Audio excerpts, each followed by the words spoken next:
Belum lama ini dikabarkan dua ustadz kondang ditolak berceramah. Yang pertama, Ustadz Abdul Somad, yang kedua, Ustadz Khalid Basalamah. Abdul Somad ditolak memberi tablik akbar di Citra Indah City Jonggol pada 17 Juni. Sebagian warga keberatan karena Abdul Somad dianggap bisa membawa keresahan. Menurut mereka, warga Citra Indah City selama ini hidup penuh dengan kedamaian, ketentraman, dan keharmonisan. Kedamaian ini dikhawatirkan akan terganggu dengan kehadiran Abdul Somad. Ini bukan pertama kali Abdul Somad ditolak oleh masyarakat. Dia barangkali bisa disebut sebagai ustadz yang paling sering mengalami penolakan.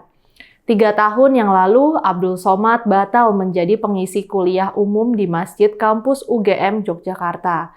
Dia ditolak oleh alumni dan mahasiswa UGM yang meminta rektorat membatalkan izin bagi acara tersebut. Kemudian di Jepara, Abdul Somad batal mengisi ceramah di Pondok Pesantren Al-Husna. Panitia membatalkan karena adanya desakan dari JP Ansor. Dia juga pernah ditolak mengisi ceramah di acara tablik akbar di Pondok Pesantren Anak Berkebutuhan Khusus di Kudus, Jawa Tengah.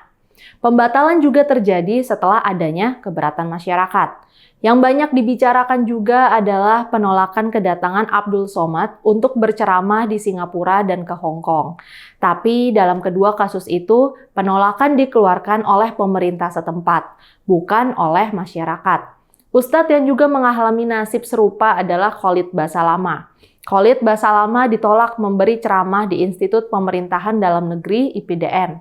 Dia diundang oleh seksi kerohanian mahasiswa Islam kampus tersebut. Namun, begitu poster acara tersebut disebar, protes pun bermunculan. Yang protes bukan saja lingkungan akademis IPDN, tapi juga masyarakat luas.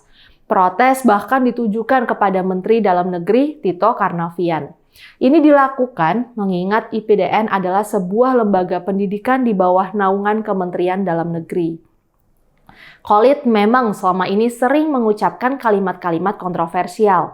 Dia misalnya pernah menyerukan agar jemaahnya tidak perlu menyanyikan lagu Indonesia Raya.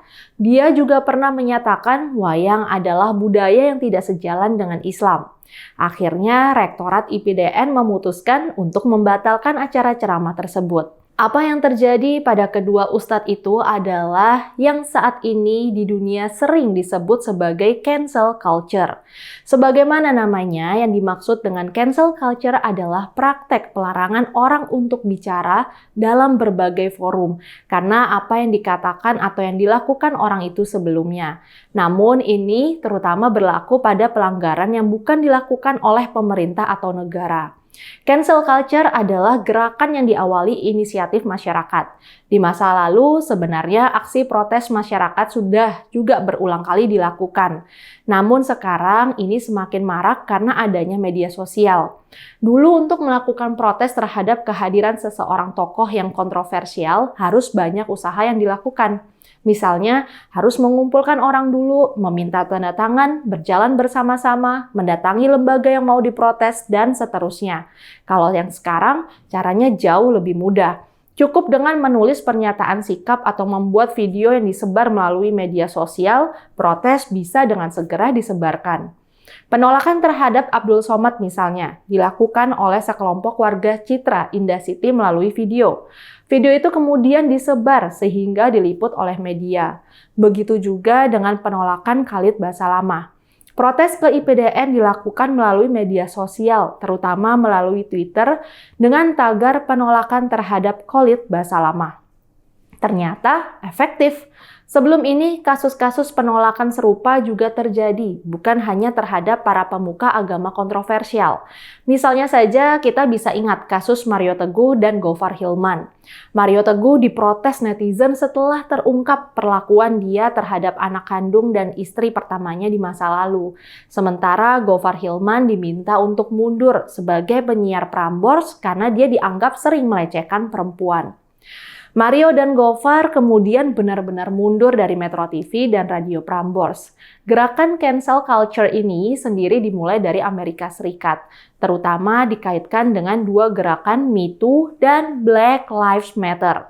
Gerakan Me Too ini terkait dengan protes para perempuan yang pernah dilecehkan oleh para petinggi di dunia hiburan. Para korban pelecehan itu didorong untuk berani bicara setelah bertahun-tahun sebelumnya dibungkam.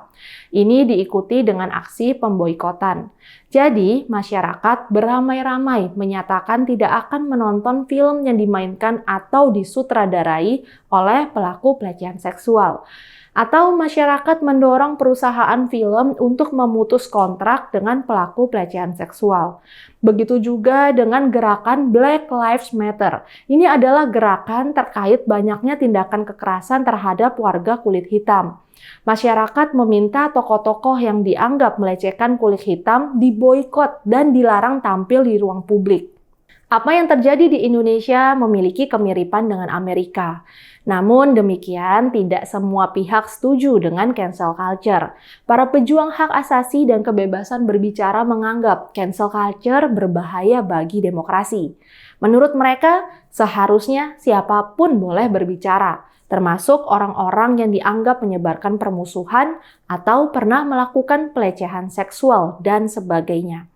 Dalam kasus Indonesia misalnya, mereka akan menganggap seharusnya orang seperti Abdul Somad atau Khalid Basalamah diizinkan berceramah.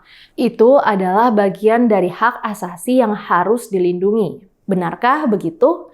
Kami sendiri dari CSW menganggap cancel culture adalah hal yang sah dalam demokrasi. Masyarakat juga punya hak untuk menyatakan pendapatnya tentang tokoh-tokoh yang ditolak itu. Selama tidak melibatkan kekerasan, penolakan terhadap kehadiran seorang tokoh kontroversial harus juga dihormati.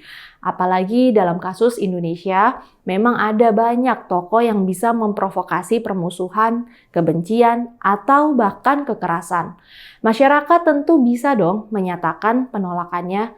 Perkara apakah suara masyarakat itu akan didengar oleh pihak yang punya otoritas adalah hal lain. Kami percaya bahwa masyarakat justru harus aktif bersuara.